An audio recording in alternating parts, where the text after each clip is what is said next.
Alamin naman natin ang update ng El Nino sa bansa.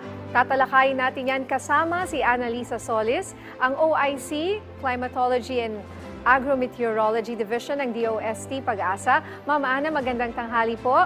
Welcome sa Bagong Pilipinas Ngayon. Mas magandang tanghali, Miss Nina, at sa lahat po ng nanonood nakikinig sa Bagong Pilipinas. Good morning. Good afternoon po, ma'am.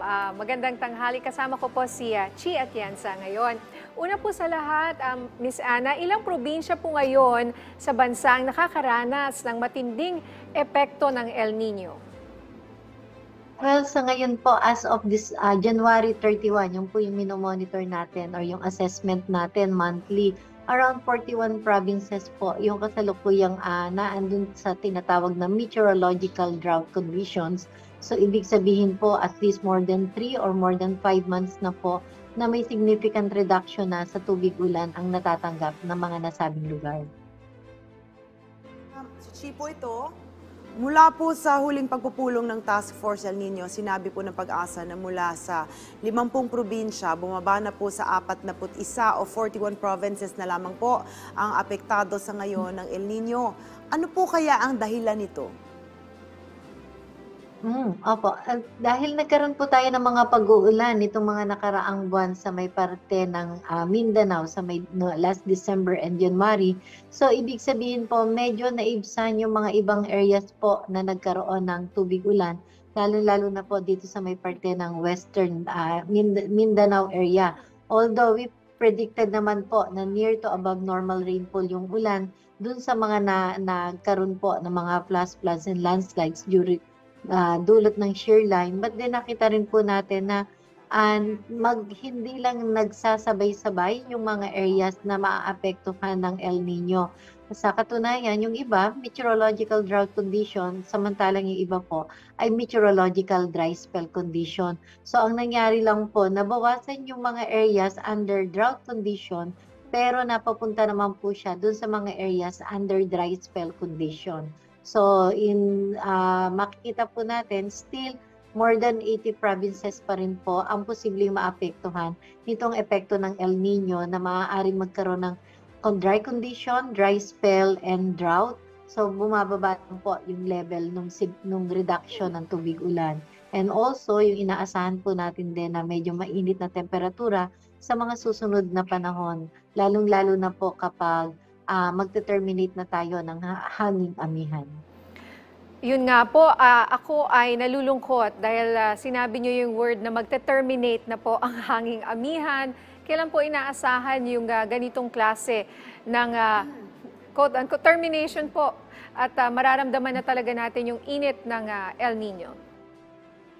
Well, base sa monitoring ng Pag-asa sa ngayon, kung ikukumpara natin last year, March 21 tayo nag-terminate ng hanging amihan. So nakikita natin ngayon, baka earlier than March 21 o earlier nung nakaraang taon nung tayo ay nagdeklara ng termination ng amihan. So anytime, mga pagdating po ng Marso, still meron pa ring amihan, but then mga either middle of March or bago po mag-March 21, kung ikukumpara natin yung nakaraang taon, doon maaari tayong mag-terminate ng hanging amihan. Ako sa drought.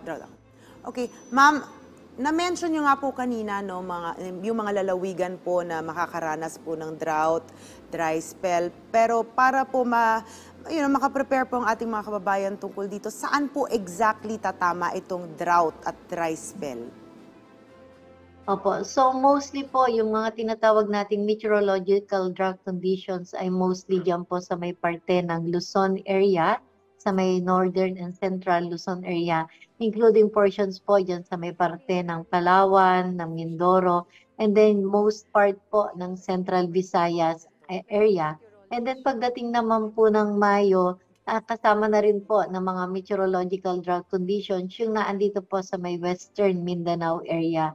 So mostly po pagdating ng April at May, yun po yung nakikita natin na malaki po ang parte o bahagi ng ating bansa na maaapektuhan ng tinatawag na dry spell and drought conditions. So yun po. Ma'am, Posible pa rin po bang makaranas ng mga pag-ulan ang ating bansa sa kabila ng El Nino?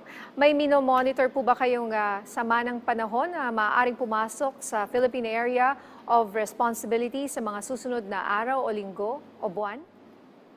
Ngayon, in the next 2 months, wala tayo pong mga nakikita na possible na potential na bagyo.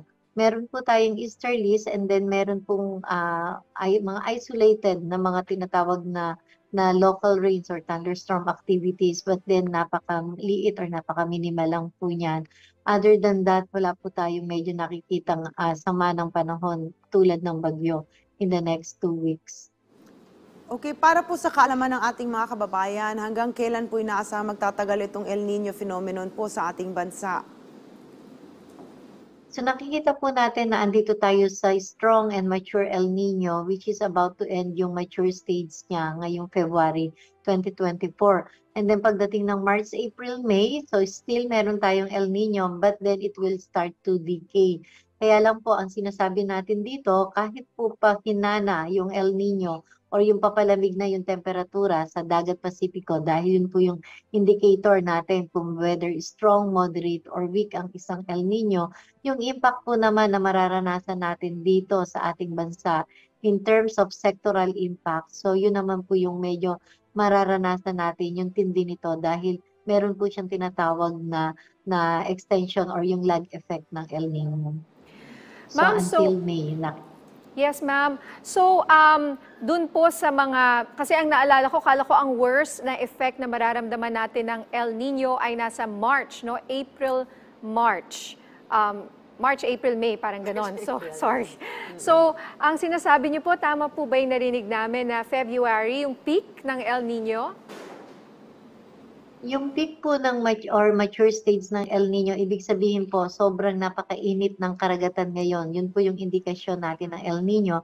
Pero yung impact po ng El Nino, ngayon pa lang po natin mararanasan yung tindi ng epekto nito. So, yung El Nino is nangyayari po sa Dagat Pasipiko, sa Tropical Pacific. So, whatever po na pagbabago dun sa ibabaw na temperatura ng dagat, yun po yung nagkakaroon ng epekto sa atin. So yun po yung medyo medyo matindi yung patindi pa lang yung magiging epekto nito sa atin.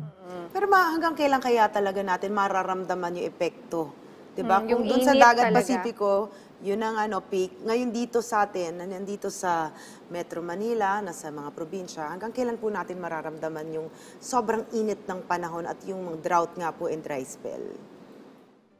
So sa ngayon, yung nakikita po natin is still March, April, May. May mga areas pa rin po na pagdating ng June, may mga lugar pa rin po na meron pa rin mga kabawasan sa tubig ulan. Although pagdating ng Mayo, June, May, tsaka June, may mga pag-uulan na tayo. But then hindi yung inaasahan natin ganong karami pa na ang ulan na matatanggap natin. At dagdag pa dyan, ito nga pong sinasabi natin medyo mas umiinit pa yung temperatura natin ngayon. So, kailangan po yung pag-ingatan po natin yung ating mga health measures din as well. Alright, maraming salamat po, ma'am. Mensahe niyo lang po sa ating mga kababayan na nakakaranas ng matinding init ngayon dulot ng El Nino. Well, sa ngayon po ay medyo, although meron pa tayong amihan, magkakaroon pa po ng surge or bugso. But then pagkatapos po nitong mga bugso ng amihan na ito ay unti-unti na pong hihina ito at papasok na po tayo dun sa warm and dry season months in which kaakibat nito meron nga pong epekto ng ang El Nino. So meaning yung pong ating mainit ay tag-init ay magiging mas mainit na tag-init. So ibig sabihin po kailangan maghanda at kailangan po nating mag-ingat palagi. Hindi lang po tayong mga Pilipino or mga mamamayan o mga tao, kundi pati na rin po yung ating mga alaga and also yung mga highly vulnerable communities po. Alagaan natin yung ating mga kasamang mga matatanda at mga bata. So medyo yun po mataas din yung health risk nila. And then yung sa ulan po naman, so kailangan din po magtipid tayo ng tubig. Hanggat na ma-manage po natin well ang ating mga water resources, but then ginagawa po ng lahat ng ating pamahalaan. Pero kailangan po ng tulong ng bawat mamamayan na tayo ay magtipid ng tubig at magtipid din ng kuryente kasi medyo mahal mag-generate po ng kuryente yata kapag tag-init. Ano po? Ingat lang. Okay, maraming salamat po sa inyong oras. Ma'am Annalisa Solis, OIC Climatology and Agrometeorology Division ng DOST Pag-asa.